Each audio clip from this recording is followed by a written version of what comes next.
జ్యోతిష్య పాఠంకు మీ అందరికీ స్వాగతం. గత వారం అష్టకూటములకు సంబంధించి అష్టకూటమి యొక్క ఉపోద్ఘాతము, ప్రయోజనాలు ఇవన్నీ చూసాం. మళ్ళీ ఈ అష్టకూటాలకు, జాతకానిలో ఉన్నటువంటి దోషాలకు, జాతకానికి ఎంత ప్రయారిటీ ఇవ్వాలని కూడా చూసాం. ఒకసారి సంక్షిప్తంగా సారాంశాన్ని మనం చూసినట్టయితే, వివాహంలో అష్టకూటం అంటే 2 మనస్సులు, 2 స్వభావాలు, 2 ఇద్దరి జీవన శైలి ఏ విధంగా ఉంటుంది, అవి పరస్పర పొంతన కుదురుతుందా లేదా అని పరిశీలించే విధానం అన్నమాట. సరళంగా వివాహ జీవితం యొక్క సమన్వయ పరీక్ష అని మనం చెప్పుకోవచ్చు. దీని ప్రయోజనం మానసిక అనుకూలత, స్వభావ అనుకూలత, భావోద్వేగానికి సంబంధించిన బంధం ఏ విధంగా ఉంటుంది, దాంపత్య అనుకూలత, కుటుంబ సమన్వయం. అంటే భవిష్యత్తు దాంపత్య జీవితం ఏ విధంగా ఉండబోతుంది అనేది ముందుగా సూచించేటటువంటి ఒక సాధనమే అష్టకూటములు. ఇందులో అష్టకూటాలకు మనం 10% ప్రయారిటీ ఇస్తాం, జాతకానికి 60% ప్రయారిటీ ఇస్తాం, దోషాలకు 30% ప్రయారిటీ ఇస్తాం. గత వారం మనం అష్టకూటాల్లో 4 కూటాల గురించి తెలుసుకున్నాం. నాడీ కూటం, దీనికి మ్యాక్సిమం 8 పాయింట్స్ ఇస్తారు. ఇది జీవన శక్తి, ఆరోగ్యము, సంతానం గురించి చెబుతుంది. రాశి కూటం, ఇది భావోద్వేగాలకు సంబంధించి అనుకూలత, ఎమోషనల్ బ్యాలెన్స్ ఏ విధంగా ఉంటుందో చెబుతుంది. నాడీ అయితే, ఏకనాడీ అయితే అగ్రిమెంట్ కుదరదు. ఇద్దరిది పరస్పరం భిన్న నాడులు అయితే యాక్సెప్ట్ చేయొచ్చు. అదే రాశి కూటంకి వస్తే ద్విద్వాదశ అంటాం. ద్విద్వాదశం కానీ షష్టాష్టకం కానీ మంచిది కాదు. తర్వాత గణకూటాన్ని చూసాం. ఇది స్వభావం, బాహ్య ప్రవర్తన. ఇది అతని యొక్క మాట్లాడేటటువంటి శైలి, స్పందించేటటువంటి తీరు చెబుతుంది. ఇందులో 3 గుణాలు ఉంటాయి: దేవగణం, మనుష్యగణం, రాక్షసగణం అని. దేవగణం చాలా ప్రశాంతంగా ఉంటుంది, మనుష్యగణం బ్యాలెన్స్డ్గా ఉంటుంది, రాక్షసగణం ఆవేశభరితంగా ఉంటుంది. దీంట్లో అగ్రిమెంట్ మనం ఇవ్వాలంటే దేవగణము, రాక్షసగణము, అదేవిధంగా రాక్షసగణము, మానవగణం, ఈ 2 తప్ప మిగిలిన అన్ని యొక్క కాంబినేషన్స్లోనూ మనం ఎస్ అని చెప్పొచ్చు. దీనికి మ్యాక్సిమం 7 పాయింట్స్ ఉంటాయి. సో ప్రతిస్పందించేటటువంటి విధానం ఏ విధంగా ఉంటుందో చెప్పేటటువంటి గణకూటం. 4వది గ్రహమైత్రి కూటం, దీనికి మ్యాక్సిమం 5 పాయింట్లు ఇస్తాం. ఇది ఆలోచన విధానం, మనోభావం గురించి చెప్తుంది. ఇద్దరి రాష్ట్రాధిపతులు, వారిద్దరి మధ్య మైత్రి ఏ విధంగా ఉంటుందో చూస్తాం. మైత్రి సహజంగా బాగుందనుకోండి, దాంపత్యంలో స్నేహం చాలా అనుకూలంగా ఉంటుంది. శత్రువులు అయ్యారనుకోండి, ఆలోచన తీరు చాలా విరుద్ధంగా ఉంటుంది. వాటి గురించి మనం గత పాఠం చెప్పుకున్నాం. ఇవాళ మిగిలిన కూటాల గురించి నేర్చుకున్నాం. యోని కూటం, తారాకూటం, వశ్యకూటం, వర్ణకూటం. ఇవి కాకుండా చాలామంది దశకూటాలు చూస్తారు.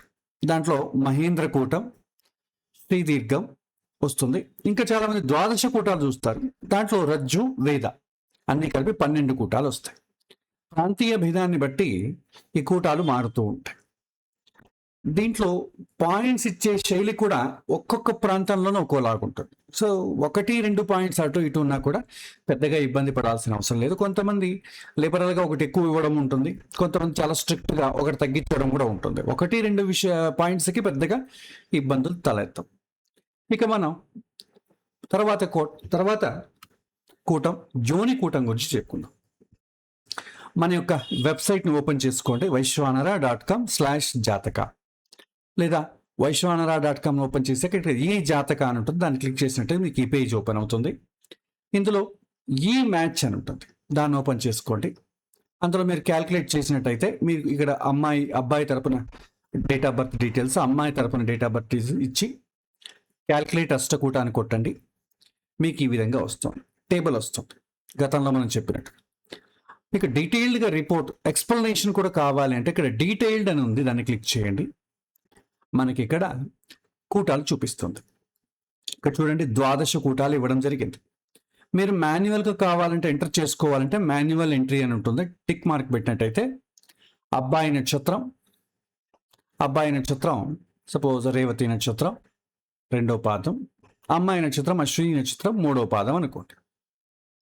ఇలా పెట్టుకోవచ్చు. ఇప్పుడు ఏ విధంగా ఉంటుందో చూద్దాం.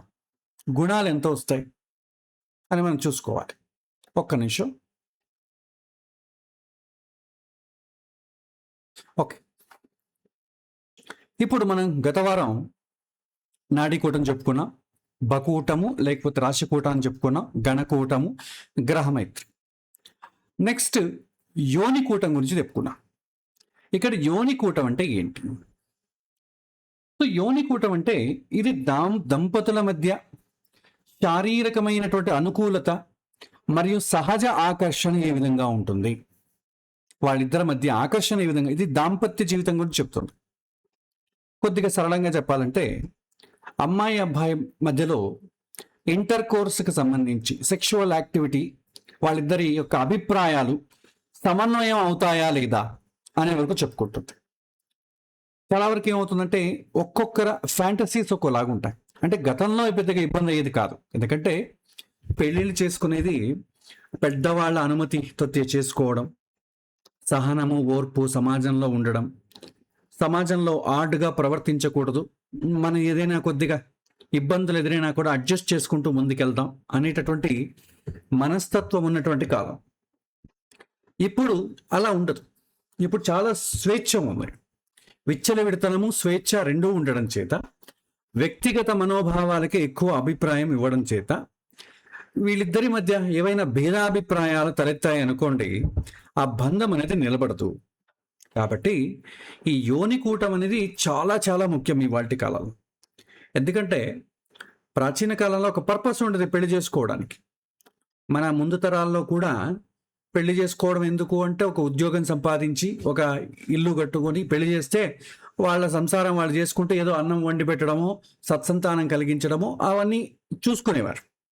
ఇవాళ అది అంత ఆవశ్యకత నెసెసిటీ కనిపించట్లేదు ఎవరికి. సత్సంతానం అనేది ఇప్పుడు ఇంట్లో వండి పెట్టడం అవసరం లేదు, మెస్సులు ఉన్నాయి, స్విగ్గీ ఆర్డర్ చేస్తే వస్తుంది. ఇక సంతానం అంటారా, సంతానం బయటలో ఎవరు ఆసక్తి చూపించడం లేదు. శారీరక సుఖం అంటారా, దానికి చాలా అవకాశాలు ఉన్నాయి. కాబట్టి పెళ్ళికి ఎవరు అంత అట్రాక్ట్ చూపించట్లేదు. పెళ్ళి చేసుకోవాలి అంటే ఒకరి మనసులో ఒకరు గెలవాలి. మనసులు గెలవడం అంటే ఏంటి?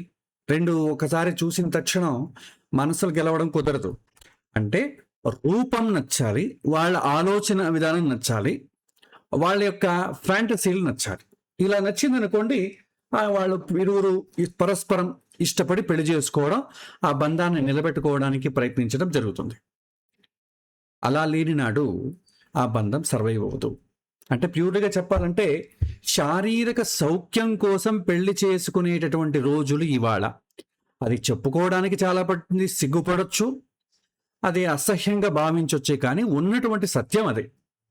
కాబట్టి యోనికూటం అనేది ఇవాళ చాలా ముఖ్యమైనది. ఇది ఎందుకు అవసరము అన్నట్టయితే సహజ ఆకర్షణ ఇద్దరి మధ్య ఉంటుందా లేదా, శారీరకమైనటువంటి అనుకూలతలు, ఒక్కొక్కరికి ఒక్కో రకమైనటువంటి భావనలు ఉంటాయి. సో అవి మ్యాచ్ అవ్వాలి. అవి మ్యాచ్ అయ్యాయి అనుకోండి, మిగిలినవి ఏవైనా కొద్దిగా అటు ఇటు అయినా కూడా అడ్జస్ట్ చేసుకునేటటువంటి అవకాశం. ఎందుకంటే ఆకర్షణ అలాంటిది. మనం ప్రేమించే విషయాల్లో సినిమాలో చూస్తుంటాం. అమ్మాయికి అబ్బాయి, అబ్బాయికి అమ్మాయి నచ్చింది అనుకోండి, వాళ్ళ కోసం ఎంత పెద్ద సాక్రిఫైస్ చేయడానికి రెడీగా ఉంటారు. జీవితంలో ఇతర ఏ సమస్య వచ్చినా అధిగమించడానికి కానీ సాక్రిఫైస్లు కానీ చేస్తారు. ఎప్పుడు వాళ్ళకి ఆకర్షణ అనేది ఉంటే, అది లేని నాడు సాక్రిఫైస్ అనేది ఉండదు. అందరికీ అన్ని అనుకూలతలు ఉన్నా కూడా సాక్రిఫైస్ ఎవరు చేయరు. కాబట్టి యోనికూటం దాంపత్య సౌఖ్యాన్ని సూచిస్తుంది, శారీరక అనుకూలతను సూచిస్తుంది. ఇద్దరి మధ్య సహజమైనటువంటి ఆకర్షణ ఉందా?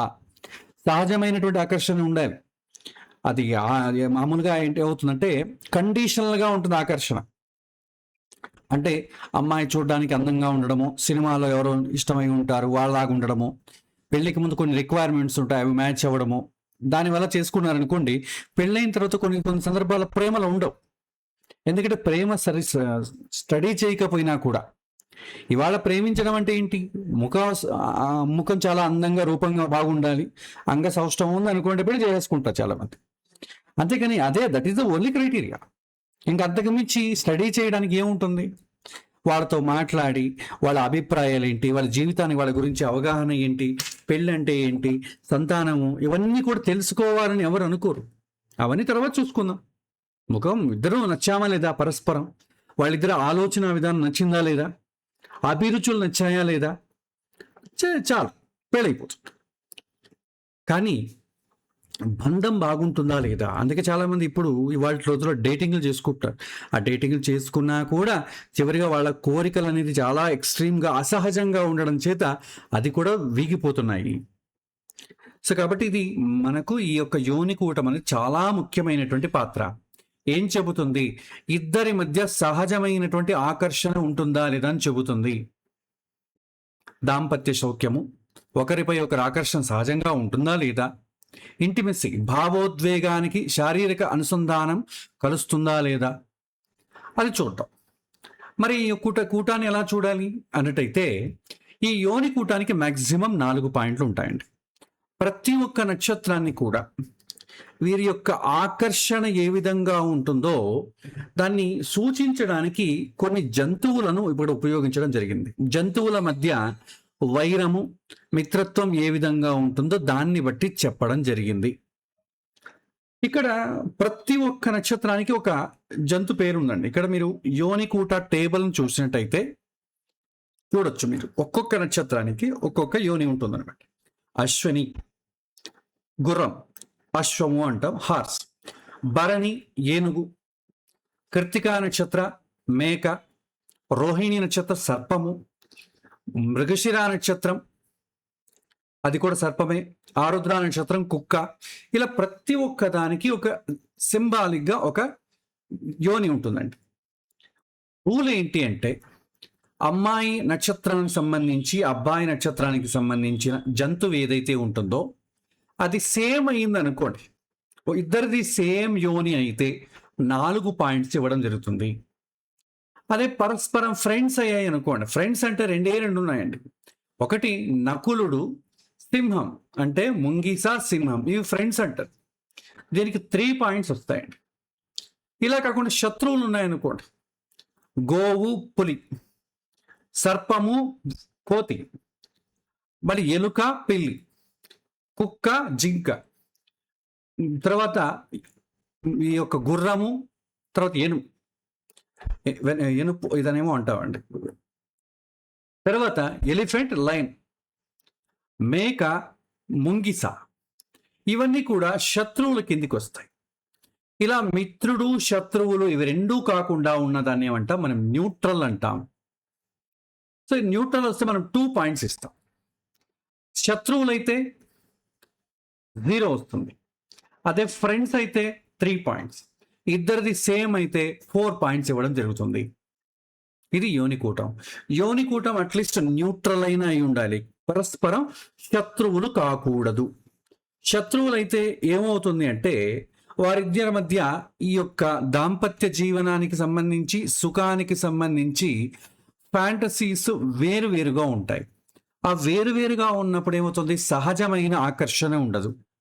సహజమైన ఆకర్షణ ఎప్పుడైతే ఉండదో, ఆ ఆకర్షణ వేరే వారెవరైనా ఆకర్షించారనుకోండి, మనస్సు వాళ్ళపైన పోతుంది, అక్కడితో వివాహ బంధం ముక్కలైపోతుంది.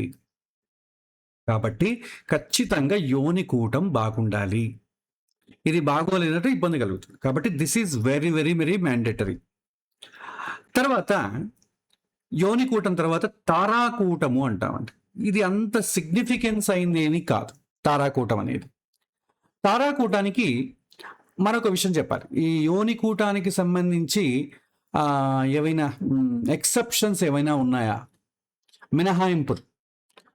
ఇప్పుడు భావోద్వేగ అనుసంధానం బలంగా ఉంటే, ఇద్దరి మధ్య స్ట్రాంగ్ లవ్ ఉన్నట్టయితే అప్పుడు యోని దోషం ఉన్నా కూడా పెద్దగా ప్రభావం చూపదు. స్ట్రాంగ్ ఉండాలి. అది ఎక్కడ ఉంటుంది? ఇవాటి కాలంలో సినిమాలు చూసి ప్రేమించుకునే దాంట్లో త్యాగం అనేది ఏమి ఉండదు. సినిమాల్లో చూపించే లవ్ అనేది మనం ఇప్పుడు ఏమంటామంటే మోహము, కామము అంటాం. ప్రేమ అనేది అప్లై అవ్వదు. అంత త్వరగా చూడగానే పుట్టుకొచ్చేదాన్ని ప్రేమ అనరు, వ్యామోహం అంటాం. సినిమాల్లో బాగానే ఉంటుంది, టైటిల్ పెట్టుకునే బాగానే ఉంటుంది, కలెక్షన్లకు మనకు 3 గంటల సేపు టైం పాస్ చేయడానికి చాలా బాగుంటుంది. కానీ నిత్య జీవితంలో పనికిరాదు. శాస్త్రంలో దాని ప్రేమ అన్న ఒప్పుకోదు. శాస్త్రం ప్రకారం దాని వ్యామోహము, మోహము, కామము అంటారు. తర్వాత రెండవ ఎక్సెప్షన్, జాతకంలో శుక్రుడు ఇద్దరు జాతకంలో బలంగా ఉంటే అప్పుడు కూడా పర్లేదు. ఎందుకంటే జాతకంలో బలంగా ఉందనుకోండి, అష్టకూటాన్ని ఓవర్ రైడ్ చేసేస్తుంది, దాన్ని సప్రెస్ చేస్తుంది. కాబట్టి శుక్రుడు జాతకంలో బలంగా ఉండాలి. పాప సంబంధం లేకుండా శుభగ్రహాల సంబంధం వచ్చిందనుకోండి, ఒకవేళ యోని కూటం లేకపోయినా కూడా ఇబ్బంది లేదు. ప్రారంభంలో వాళ్ళ మధ్య ఆకర్షణ లేకపోయినా కూడా పెళ్ళైన తర్వాత ఆకర్షణ అనేది పెరుగుతుంది. తర్వాత పరస్పరం అవగాహన ఉండాలి, ఇద్దరు మెచ్యూర్డ్గా ఉండాలి మానసికంగా. అలా ఉన్నప్పుడు కూడా సమస్యలు తగ్గుతాయి. బట్ ఇవాళ కాలంలో ఇవి 3 కుదరడం చాలా కష్టం. కాబట్టి యోని కూటం చాలా ప్రధానంగా చూడాలి. ఎందుకంటే డైవర్సులు ఎక్కువ అవుతున్నటువంటి కాలం కాబట్టి కొద్దిగా జాగ్రత్తను వహించాలి. తర్వాత తారాకూటము. ఈ తారాకూటం అనేది ఇద్దరి మధ్య దాంపత్య జీవితంలో అదృష్టాన్ని సూచిస్తుంది. శుభాశుభ ఫలితాలు మరియు భాగ్య సంబంధం. పెళ్ళైన తర్వాత అదృష్టం ఏమైనా ఉంటుందా? ఈ అమ్మాయిని చేసుకుంటే అదృష్టం, ఈ అబ్బాయిని చేసుకుంటే అదృష్టం అంటుంటాం కదా. అలా అదృష్టం తెచ్చేటటువంటివి ఏమైనా ఉన్నట్టయితే అప్పుడు తారాకూటం సూచిస్తుంది. అదృష్టం అనేది ఎప్పుడు అన్నీ బాగుంటే, ఇంక ఎక్స్ట్రా ఏమైనా అదృష్టం ఉంటే బాగుంటున్నప్పుడు తారాకూటం చూస్తాం. మెయిన్గా బంధం నిలబడాలి. కాబట్టి తారాకూటం అనేది అంత మ్యాండేటరీ అయితే కాదు. సో ఇది వివాహానికి ఎందుకు అవసరం అంటే శుభ ఫలితాలు, అదృష్టము, జీవితం సాఫీగా సాగిపోవడానికి అవసరం. దీని పాత్ర జస్ట్ జనరల్ భాగ్యం, లక్కీ ఫ్యాక్టర్ అంటాం. సో ఇది ఎలా గణిస్తాం అన్నట్టయితే అబ్బాయి నక్షత్రం నుంచి అమ్మాయి నక్షత్రానికి కౌంట్ చేయాలి. కౌంట్ చేసిన తర్వాత ఎంత నెంబర్ వస్తుందో దానిలో మల్టిపుల్స్ ఆఫ్ 9 తీసేయాలి, లేకపోతే 9 భాగించాలి, లేదా 9 తీసేయండి. అంటే మనకు డిజిట్స్ 9 లోపల రావాలి. అలా వచ్చినట్టయితే ఇక్కడ తారాకూటం టేబుల్ అని చూడండి. 1 వస్తే జన్మతార, 2 సంపత్తు, 3 విపత్తు, 4 క్షేమము, 5 వచ్చి ప్రత్యక్కు, 6 వచ్చి సాధకు, 7 వచ్చి వధ లేకపోతే నైధన, 8 వచ్చి మిత్ర, 9 వచ్చి పరమమిత్ర. ఇలా పేర్లు కొన్ని దాంట్లో డిఫరెంట్ ఉండొచ్చు. దీన్ని తారాబలం చూడడం అనేది కూడా మనం అంటాం. సో ఇలాగా అమ్మాయి నక్షత్రం నుంచి ఫస్ట్ అబ్బాయి నక్షత్రం నుంచి అమ్మాయి నక్షత్రం కౌంట్ చేయాలి. తర్వాత అమ్మాయి నక్షత్రం నుంచి అబ్బాయి నక్షత్రం కౌంట్ చేయాలి. సో ఇద్దరికి ఎన్ని నెంబర్స్ వస్తుందో చూసుకోవాలి.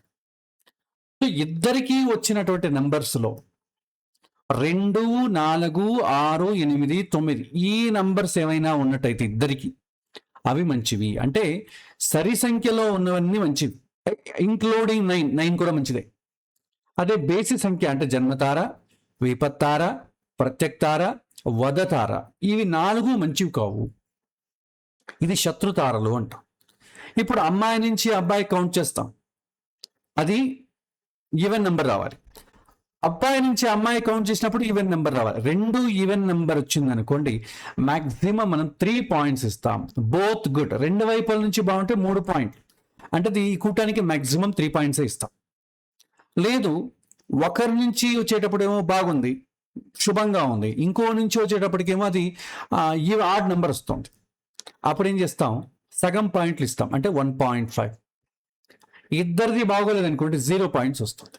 ఇప్పుడు ఈ కేసులో చూడండి, డిస్టెన్స్ అబ్బాయి నుంచి అమ్మాయి కౌంట్ చేస్తే ఏమో 24 వస్తుంది. మల్టిపుల్స్ ఆఫ్ 9 తీసేస్తే మీకు 6 వస్తుంది. 6 అంటే సాధక. అదే అమ్మాయి నుంచి అబ్బాయి కౌంట్ చేస్తే 5 వస్తుందండి. సో 5 అంటే ఏంటి, ప్రత్యక్త, మంచిది కాదు. సో అబ్బాయి నుంచి అమ్మాయికి మంచిది, అమ్మాయి నుంచి అబ్బాయికి మంచిది కాదు. అప్పుడు ఏం చేస్తాం, మనం 1.5 ఇస్తాం. ఓన్లీ 1 సైడ్ మాత్రం గుడ్. ఇది అంత ఇంపార్టెంట్ అయితే కూటమేం కాదు, ఉంటే మంచిది. అది ఇప్పుడు 4-5 జాతకాలు వచ్చాయనుకోండి, అన్నిట్లో ఏది బెస్ట్ అన్నప్పుడు అప్పుడు తారాకూటం కూడా బాగుంది అనుకోండి, కన్సిడర్ చేస్తాం. అంటే ఉన్న దాంట్లో కొద్దిగా అదృష్ట జాతకం మనం తీసుకుంటాం. ఉన్నదే ఒకటే సంబంధం అనుకోండి, మనం తారాకూటాన్ని పెద్దగా కన్సిడర్ చేయాల్సిన అవసరం లేదు. తర్వాత ఈ యొక్క తారాకూటం అనేది గరిష్టంగా 3 పాయింట్లు ఇస్తాం. మినహాయింపులు ఏంటి? ఒకవేళ 0 వచ్చింది అనుకోండి, పెద్దగా ఇబ్బంది పడాల్సిన పర్లేదు. జాతకము బలంగా ఉన్నట్టయితే తారాదోషం ప్రభావం ఉండదు. అదృష్టం అనేది కేవలం తారాకూటం వల్ల రాదండి. జాతకంలో ఉన్నటువంటి గ్రహస్థితి బలంగా ఉండాలి, పూర్వపుణ్యం ఎక్కువ ఉండాలి. సో జాతకం బలంగా ఉంటే తారాకూటాన్ని చూడాల్సిన అవసరం లేదు. ఇతర కూటాలు బాగున్నాయి అనుకోండి, అప్పుడు కూడా తారాకూటాలను అంతటి ప్రయారిటీ ఇవ్వాల్సిన అవసరం లేదు. తర్వాత నడుస్తున్నటువంటి దశలు, కేంద్ర కోణ స్థానాధిపతి దశలు వచ్చినప్పుడు ఏమవుతుంది? అన్ని మనకు మంచిది జరుగుతుంది కదా, అదృష్టాన్ని తెచ్చిపెడుతుంది కదా, అప్పుడు కూడా తారాకూటం యొక్క ఇబ్బంది లేదు. కాబట్టి ఇది సిగ్నిఫికెంట్గా మ్యాండటరీగా చూడవలసినటువంటి కూటం అయితే కాదు. కానీ లక్కీగా ఉందా లేదా అనేటప్పుడు తారాకూటాన్ని కూడా మీరు కన్సిడర్ చేయొచ్చు. నెక్స్ట్ ఇంకొక కూటము వశ్య కూటము అంట. వశ్యం అంటే ఏంటంటే పరస్పరం ఒకరినొకరు కంట్రోల్ చేసుకునేటటువంటి స్వభావం. ఇది దాంపత్య జీవితంలో ఆకర్షణ, ప్రభావం మరియు పరస్పరం ఒకరినొకరు నియంత్రించుకోవాలి అనేటటువంటి ధోరణిని సూచిస్తుంది. వివాహానికి ఇది ఎందుకు కావాలి? ఒకరిపైన ఒకరికి ఆకర్షణ ఉందా లేదా, ఎవరిపైన ప్రభావం చూపిస్తారు, డామినేట్ ఎవరు చేస్తారు, సంబంధంలో బ్యాలెన్స్ ఉంటుందా లేదా, ఇద్దరి మధ్య ప్రభావం ఇన్ఫ్లుయెన్స్ ఎలా ఉంటుంది అనేది సూచిస్తుంది. సో ఒకరు మరొకరిని ఆకర్షిస్తారా లేదా, ఇది చూపిస్తుంది అన్నమాట. సో ఎవరు డామినేట్ చేస్తారు, ఎవరు ఫాలో అవుతారు, ఇది చాలా ముఖ్యం. సో వశ్యకూటంలో మనం దీన్ని 5 రకాలుగా విభజిస్తామండి. సో ఇక్కడ మీకు వశ్యకూట టేబుల్ అని ఉంది, క్లిక్ చేయండి. ప్రతి ఒక్క నక్షత్రాన్ని కూడా 5 పార్ట్స్, మనకి ఉన్నటువంటి 27 నక్షత్రాలని 5 భాగాలు చేస్తాం. చతుష్పాదము అంటే 4 కాళ్లతో ప్రయాణించేవి, మనుష్యుడు అంటే 2 కాళ్ళు, జలచరం అంటే నీళ్ళలో ప్రయాణించేవి, వనచరము అంటే వనంలో తిరిగేవి, కీట అంటే ఇన్సెక్ట్, పురుగు. ఈ 5 భాగాలు చేయడం జరుగుతుంది. మనకు ఉన్నటువంటి 12 రాశులను 5 భాగాలు చేస్తాం. మేషము 4 కాళ్ళు ఉంటాయి కాబట్టి చతుష్పాద రాశి అది. వృషభము చతుష్పాద రాశి. మిథునము అది మనిషి కాబట్టి మనుష్య రాశి అంటాం. కర్కాటకం ఎక్కడుంటుంది? కర్కాటకాన్ని మనం ఏమంటాం అంటే నీళ్ళు, వాటర్ సైన్ కాబట్టి జలచరము అంటాం. సింహం అనేది అడవిలో ఉంటుంది కాబట్టి వనచరం అంటాం. కన్యా వచ్చి మళ్ళీ మనుష్య, తుల మనుష్య, వృశ్చికం వచ్చి కీట ఇన్సెక్ట్, ధనుసు రాశి వచ్చి మళ్ళీ మనుష్య. ఇలా మనం 5 భాగాలుగా డివైడ్ చేస్తాం. రూల్ ఏంటంటే ఈ యొక్క ప్రాణులను తీసుకునేటప్పుడు వశ్య సంబంధం ఎలా ఉంటుంది అంటే, ఒకవేళ ఉందనుకోండి, వశ్యం అనేది అనుకూలంగా ఉందనుకోండి, ఆకర్షణ ఉంటుంది, మంచి అనుకూలత ఉంటుంది, ఒకరినొకరు డామినేట్ చేసుకోవాలని అనిపించదు. అదే వశ్య సంబంధం లేకపోతే నువ్వు నేను చెప్పినట్టు వినాలని భార్య, నేను చెప్పినట్టు ఇవ్వాలని భర్త, ఇద్దరు ఒకరినొకరు కంట్రోల్ చేసుకోవాలని బలవంత పెట్టడం జరుగుతుంది. దానివల్ల ఏమవుతుంది? మిస్కమ్యూనికేషన్, మిస్అండర్స్టాండింగ్ అవుతుంది. కాబట్టి దీన్ని రూల్ ఎలాగో చూద్దాం. ఇప్పుడు అబ్బాయి జాతకం మనం ఎగ్జాంపుల్ తీసుకున్నాం కాబట్టి అబ్బాయిది మీనం, జలచర ప్రాణి. ఇక అమ్మాయిది వచ్చి మకరం, చతుష్పాదం అని వస్తుంది. సో కాబట్టి ఇక్కడ ఒక్క నిమిషం, ఇప్పుడు మనం తీసుకున్నట్టయితే ఈ రూల్ ఏంటి అని మనం చూసినట్టయితే, వశ్యకూట విత్ 2 రాశీస్ ఇన్ఫ్లుయెన్స్ ఈచ్ అదర్. దీనికి మాక్సిమం 2 పాయింట్సే ఉంటాయండి. రూల్ ఏంటంటే మనుష్య, జలచరము సేమ్ వచ్చింది అనుకోండి, మీకు 1 పాయింట్ వస్తుంది. 1 ఈజ్ మనుష్య, అనదర్ ఈజ్ జల వచ్చింది అనుకోండి, 1 పాయింట్ వస్తుంది. ఇలా కాకుండా మిగిలిన ఏ వచ్చినా కూడా 0 వస్తుంది. ఇద్దరిది ఒకటే అయింది అనుకోండి, ఓకే. లేదా మనుష్య ఇంకొకటి జలచరం వచ్చినా కూడా 1, ఓకే. ఇవి కాకుండా అదర్ కాంబినేషన్స్ ఏమైనా వస్తే, ఆల్ అదర్ కాంబినేషన్, చతుష్పాద, కీట అథవా వనచరము, మనుష్య ఇలా వచ్చింది అనుకోండి, దానికి 0 ఇవ్వడం జరుగుతుంది. సో ఇక్కడ ఏమైంది? ఈ కేసులో ఒకటి జలచరం అయింది, ఇంకోటి వచ్చి చతుష్పాదం అయింది. కాబట్టి ఈ డు నాట్ ఎంత వస్తుంది? దీనికి 0 వస్తుంది పాయింట్స్. ఇది మనం చాలా ముఖ్యం. ఎప్పుడు ముఖ్యం? అంత సిగ్నిఫికెంట్ అయితే కాదు. ఎందుకంటే జాతకం ఒకవేళ బలంగా ఉందనుకోండి, ఇది కూడా ఓవర్ రైడ్ అవుతుంది. ఉన్నదే 2 పాయింట్స్. కాబట్టి వశ్యకూటం అంటే మిగిలిన కూటాలతో పాటు ఇది కూడా బాగుంటే మంచిది అనుకునేటప్పుడు చూడొచ్చు. సో ఒకరినొకరు కంట్రోల్ చేసుకోవడం ఎలా ఉంటుంది? మన మానవ సంబంధాల్లో ఒకరినొకరు ఇంకొకరు కంట్రోల్ చేసుకోవడం ఉండడం కొన్ని సందర్భాల్లో మంచిదే అని చెప్తుంది శాస్త్రం. కాబట్టి పర్టికులర్గా ఈ కూటము కంపల్సరీ బాగా ఉండాలనేం లేదు, ఉంటే మంచిది. సో వశ్య సంబంధం ఉంటే అండర్స్టాండింగ్ బాగుంటుంది, వశ్య సంబంధం లేకపోతే మిస్కమ్యూనికేషన్ ఉంటుంది. కానీ జాతకం బలంగా ఉందనుకోండి, గ్రహమైత్రి ఉందనుకోండి, దీన్ని ఓవర్ రైట్ చేస్తుంది. అంటే మినహాయం. దీనికి చాలా ఎక్కువ ప్రాముఖ్యత ఏం లేదు, చాలా తక్కువ ప్రాముఖ్యత ఉంటుంది. తర్వాత చివరిగా వర్ణకూటం అండి. ఇది ఇంకా తక్కువ సిగ్నిఫికెన్స్. బట్ ఇప్పుడు చూడండి, మనం ఈ అష్టకూటాలన్నీ చూసేవన్నీ కూడా మనం కలియుగంలో చూస్తున్నాం. ఇప్పుడు కలియుగంలో మనం చేసే వివాహాలు ఏవి? గాంధర్వ వివాహాలు, లేకపోతే అసుర వివాహాలు. ప్రాజాపత్య వివాహం అనేది కంప్లీట్ రూల్డ్ అవుట్ అయిపోయింది. మంత్రాలు ఉన్నంత మాత్రాన ప్రాజాపత్య వివాహం కాదు. ఆలోచనలను బట్టి అది ఏ వివాహం అని చెప్తుంది, ఎక్స్పెక్టేషన్స్, ఆలోచనలు బట్టి. కాబట్టి ఇప్పుడున్న వివాహాలలో ఆల్మోస్ట్ అలన్నీ కూడా ఇష్టాలకు సంబంధించినవి, లౌకికమైనటువంటి యొక్క రిక్వైర్మెంట్స్కి సంబంధించింది. కాబట్టి ఆధ్యాత్మికం అనేటటువంటి దాన్ని ఎవరికి ఏ కోశాన ఉండదు. మనం భూమిపైకి వచ్చాం, మన పర్పస్ ఏంటంటే బాగా మంచిగా బాగా జ్ఞానం పెంచుకొని పెళ్లి చేసుకొని, శాస్త్రోక్తంగా పెళ్లి చేసుకొని సత్సంతానం కలిగి అలాంటి వాళ్ళ పిల్లలను సమాజంలో ఒక మార్గదర్శకులుగా తయారు చేసి పరమపదించాలి అనేటటువంటి కోరికతో పెళ్లి చేసుకునేవాడు ఎవరు లేరు ఇప్పుడు.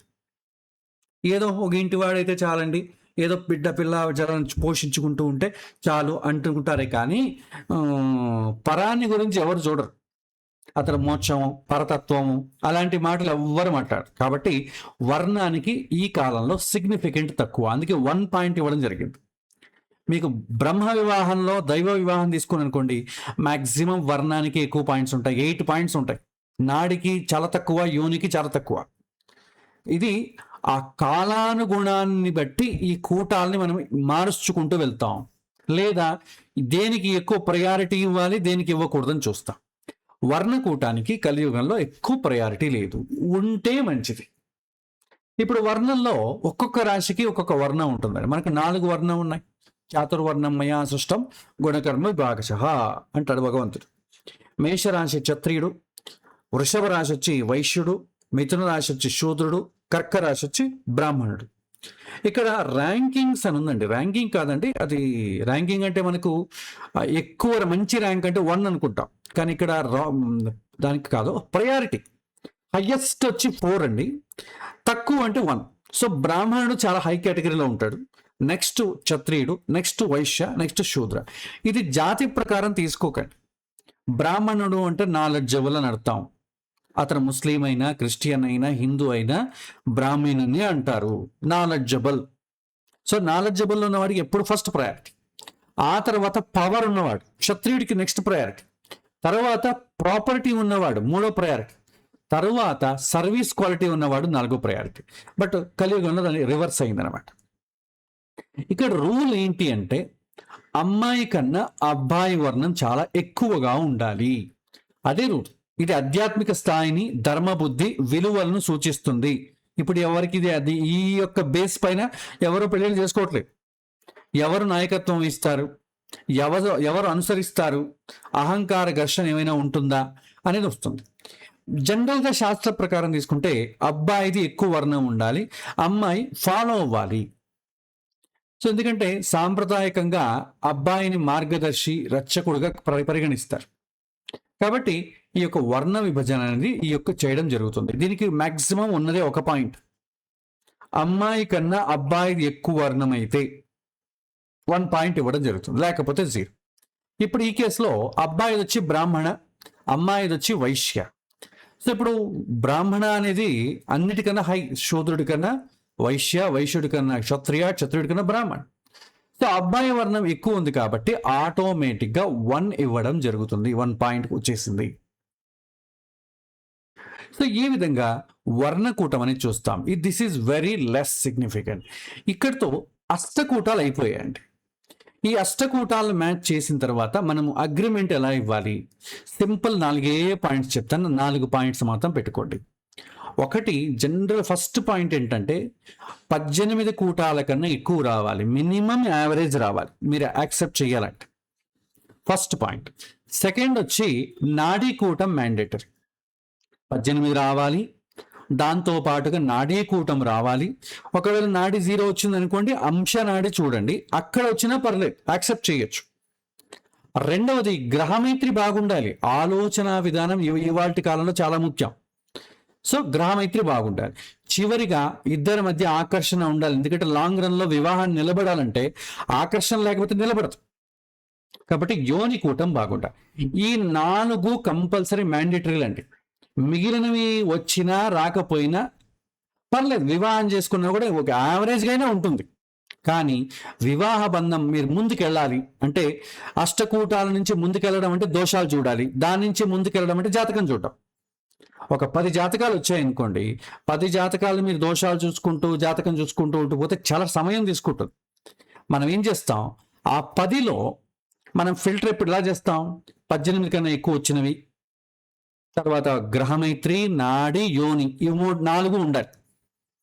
కూటాలు 18 కన్నా ఎక్కువ, నాడి, గ్రహమైత్రి, యోని, ఇది ఉన్నట్టయితే మీరు ముందుకు తీసుకెళ్ళచ్చు, దాన్ని కన్సిడర్ చేయొచ్చు. తర్వాత అది దోషాల్లో ఫిల్టర్ అయిపోవచ్చు, జాతకంలో మళ్ళీ రిజెక్ట్ అవ్వచ్చు. కానీ ఫస్ట్ స్టెప్ ముందుకెళ్ళాలి అంటే ఈ 4 ఉండాలి. ఇది మీరు ప్రధానంగా గుర్తుపెట్టుకోవాలి. ఇది కలియుగానికి ఇది మ్యాండేటరీ. తర్వాత వేరే కూటాలు ఉంటాయి, అది పర్లేదండి, లేకపోయినా ఉంటే మంచిది, లేకపోయినా కూడా పెద్దగా హెడేక్ ఏం లేదు. ఎందుకంటే జాతకం బలంగా ఉందనుకోండి, అది ఎట్లాగూ ఇబ్బంది పెట్టదు, ఓవర్ రైడ్ అయిపోతుంది. ఒకవేళ జాతకం బలంగా లేదనుకోండి, ఎలాగూ రిజెక్ట్ అయిపోతుంది. 18 గుణాలు వచ్చాయి, జాతకం బలహీనంగా ఉందనుకోండి, ఎవరు చేయరు. 32 గుణాలు వచ్చినా కూడా జాతకం బలహీనంగా ఉన్నా కూడా రిజెక్ట్ అయిపోతుంది. కాబట్టి కేవలం గుణాలనే మనం ప్రయారిటీగా తీసుకో. తర్వాత కొంతమంది ప్రాంతీయ భేదాన్ని బట్టి మిగిలిన ఇంకా కూటాలు ఉన్నాయండి. మహేంద్రము, శ్రీదీర్ఘము, రజ్జు, వేద, వీటి గురించి కూడా మనం చెప్పుకున్నాం. మహేంద్ర కూటం అంటే ఏంటి? సో మహేంద్ర కూటం అంటే ఇది క్షత్రియులకు చూస్తారండి.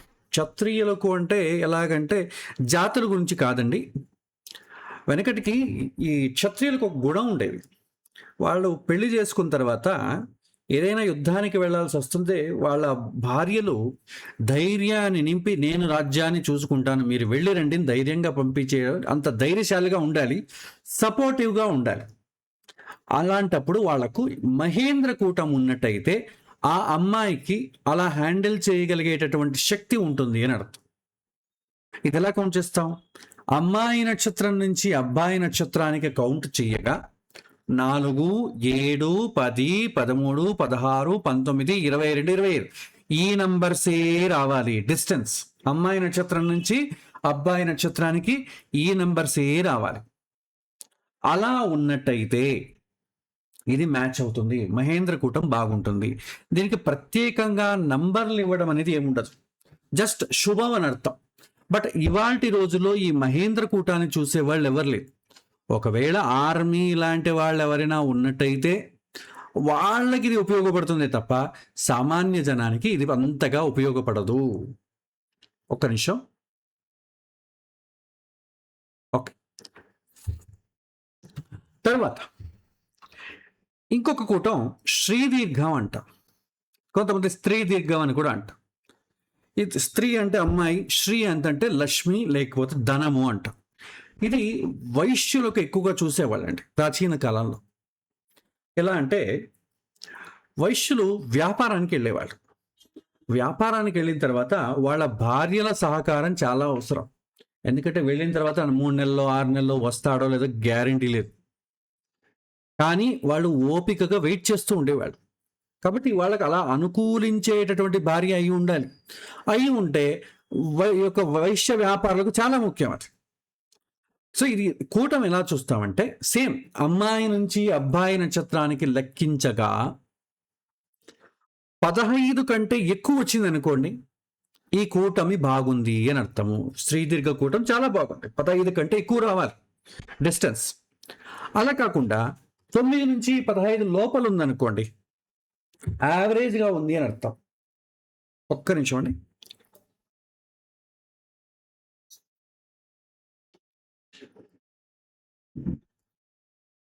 తొమ్మిది నుంచి 15 మధ్యలో ఉందనుకోండి, పర్వాలేదు, యావరేజ్. అలా కాకుండా 9 కన్నా తక్కువ ఉందనుకోండి, శ్రీదీర్ఘం లేదు అని అర్థం.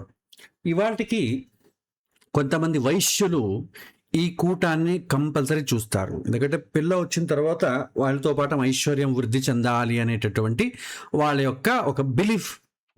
కాబట్టి వాళ్లకు ఖచ్చితంగా 14 కన్నా ఎక్కువ రావాలి అనేటటువంటి రూల్ ఉంటుంది. కానీ రియల్టీ కేసులో ఈ యొక్క దాని అంత అవసరం లేదు. ఇప్పుడెవరు కూడా వ్యాపారాల కోసం నెలల తరబడి బయటికి వెళ్ళే వాళ్ళు లేరు. ఇప్పుడంతా చేసేవంతా ఇప్పుడన్నీ ఆన్లైన్ వ్యాపారాలు, ఎవరు అందరూ ఇంట్లో కూర్చొని చేసుకుంటున్నారు.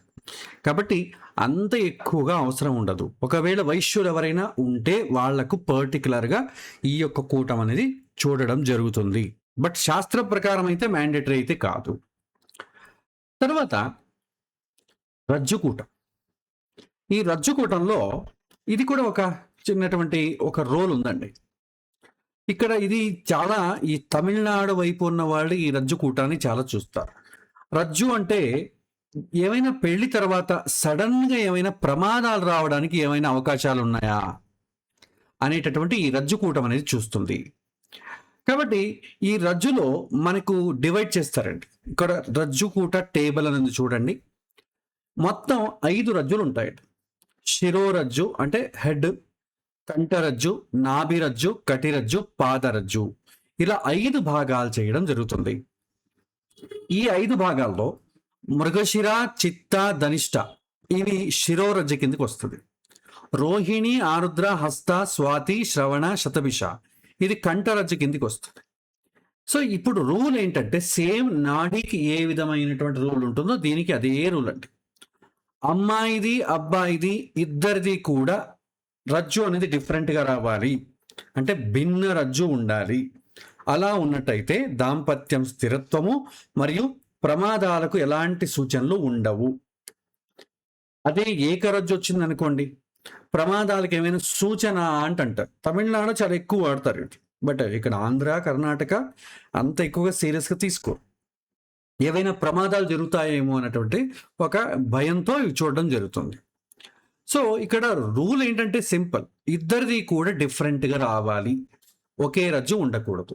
అలా ఉందనుకోండి విభేదాలు, ప్రమాదాలు, ఒక రకమైనటువంటి విధవాత్వం ఇవన్నీ వస్తాయని అంటారు.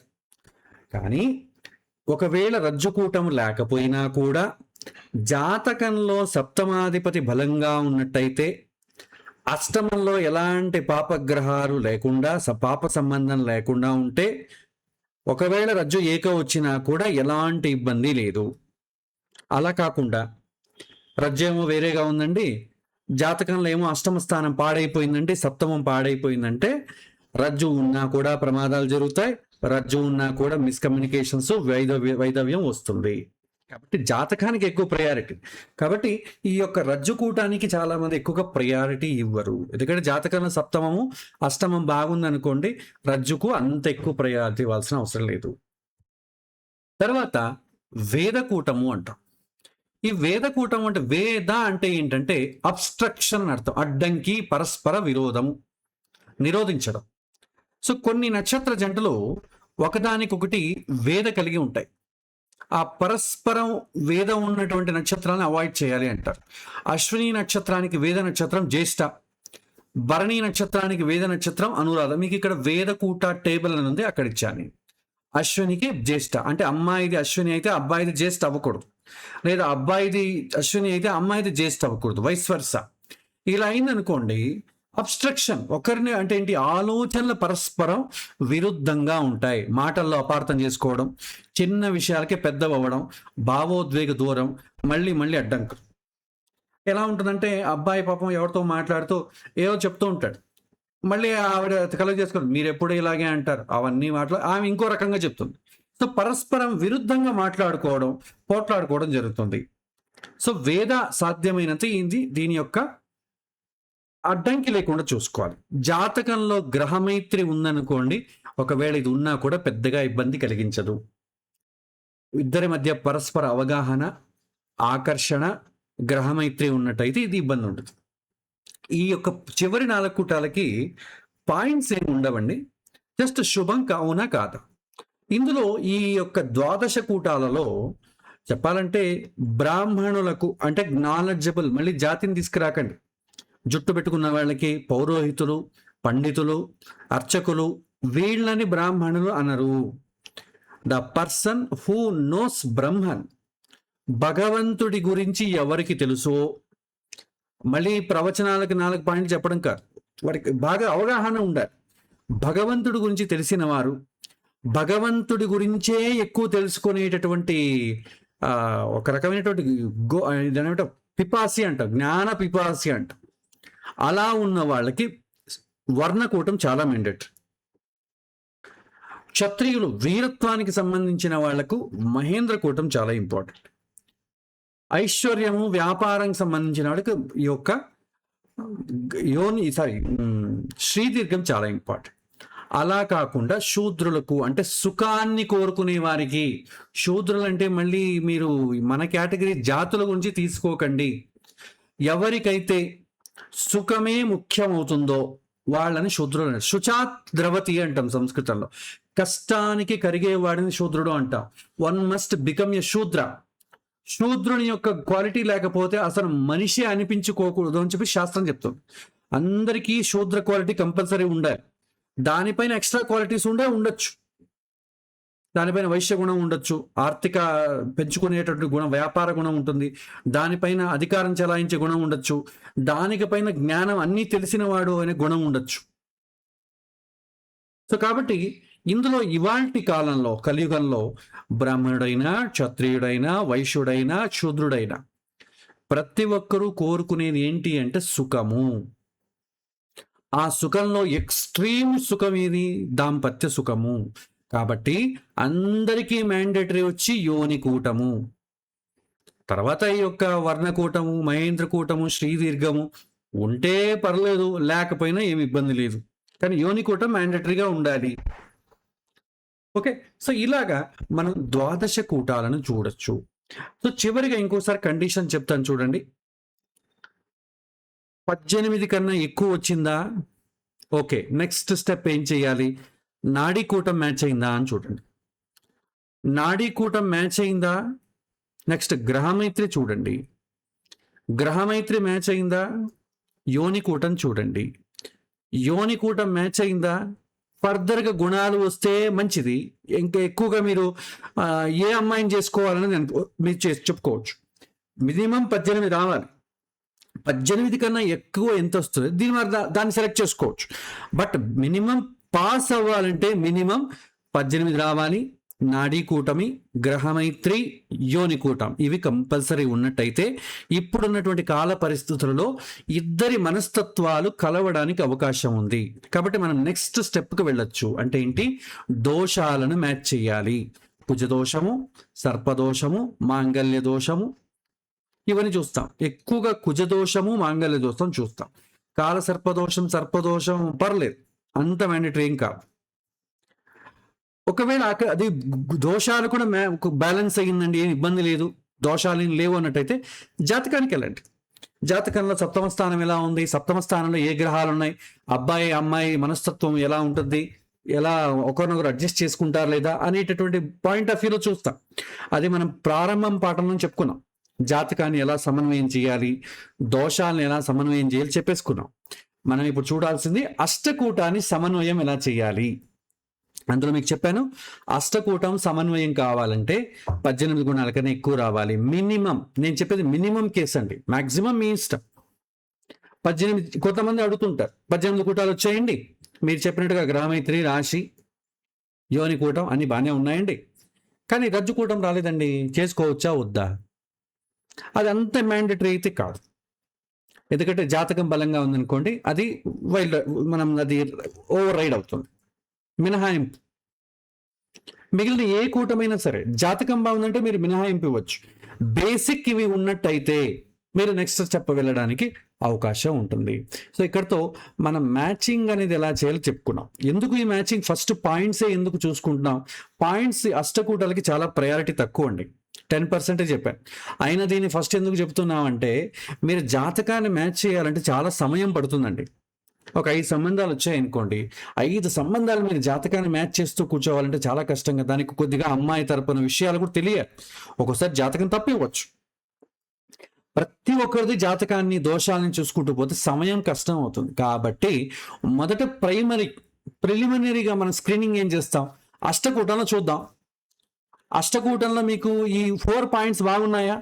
18 కన్నా ఎక్కువ వచ్చిందా? గ్రహమైత్రి, నాడి, యోని బాగుందా? ముందుకు నెక్స్ట్ స్టెప్ దోషాలకు వెళ్దాం. దోషంలో స్ట్రాంగ్ కుజదోషం, స్ట్రాంగ్ మంగళ దోషం ఏం లేదా? జాతకానికి వెళ్ళండి.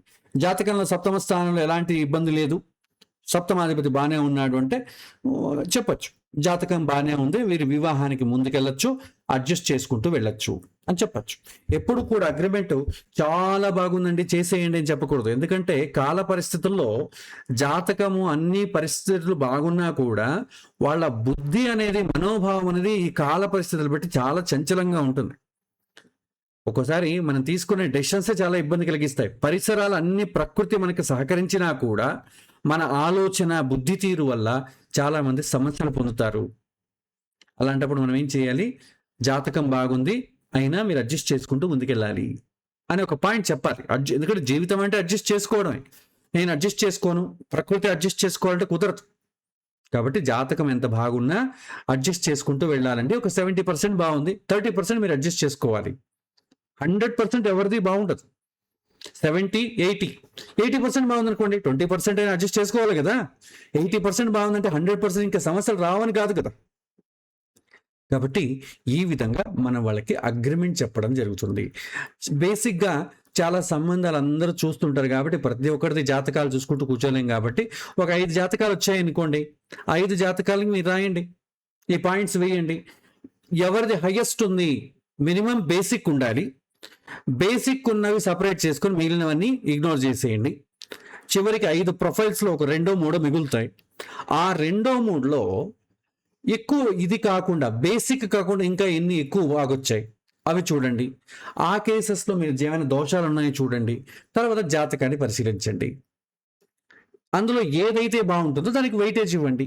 ఇదే మనం యొక్క బ్యాలెన్స్, సంబంధాలని, మనం అలయన్స్ని చూసేటటువంటి పద్ధతి. సో ఈ విధంగా మనం చేయొచ్చు. ఇది అష్టకూటానికి సంబంధించినటువంటి ఒక బ్యాలెన్స్ షీట్ అండి. అమ్మాయి అబ్బాయి ప్రిలిమినరీగా వాళ్ళిద్దరి యొక్క వివాహం చేసుకుంటే బ్యాలెన్స్ అవుతుందా లేదా అని చెక్ చేసుకోవడానికి ఒక పద్ధతి అండి. ఓకే, ఇది మనం అష్టకూటాల్లో మనం చూసాం. ఇది మనకి వాటి టాపిక్. ఇంకా కొన్ని టాపిక్స్ ఉన్నాయి వివాహంలో, కొన్ని ఎగ్జాంపుల్స్ చేద్దాం. అదేవిధంగా ఎక్స్ట్రా మ్యారిటల్ అఫైర్స్ ఎప్పుడు వస్తాయి, వైవాహిక జీవితంలో అన్నీ బాగున్నా కూడా లోపాలు ఎక్కడ కలుగుతాయి, వాటిని మనం చర్చించుకుంటూ మనకి ముందుకెళ్దాం. తర్వాత ముహూర్తం అనే టాపిక్ వస్తుంది, దాని నుంచి మనం ఇంకా ముందుకెళ్దాం. సంతానం వస్తుంది, తర్వాత వివాహం తర్వాత సంతానం తర్వాత రోగము, మనిషికి రోగాలు ఎందుకు వస్తాయి, ఐశ్వర్యానికి సంబంధించి మనం ఫైనాన్స్కి సంబంధించి చెప్పేసామనుకుంటాను. ఇక చెప్పాల్సింది ముహూర్తము, సంతానము, తర్వాత యొక్క మనుష్యుడి యొక్క ఆరోగ్యము, నష్టాలు, వీటి గురించి చెప్పుకోవాల్సి ఉంటుంది. అది మనం తర్వాతి క్లాస్లో మనం నేర్చుకుంటూ ముందుకెళ్దాం. సో ఇది ఇవాల్టి పాఠం అండి. ఇవాల్టి పాఠంలో మీకు ఏమైనా ప్రశ్నలు ఉన్నట్టయితే ఒక 10 నిమిషాల పాటు మీరు అడగొచ్చు.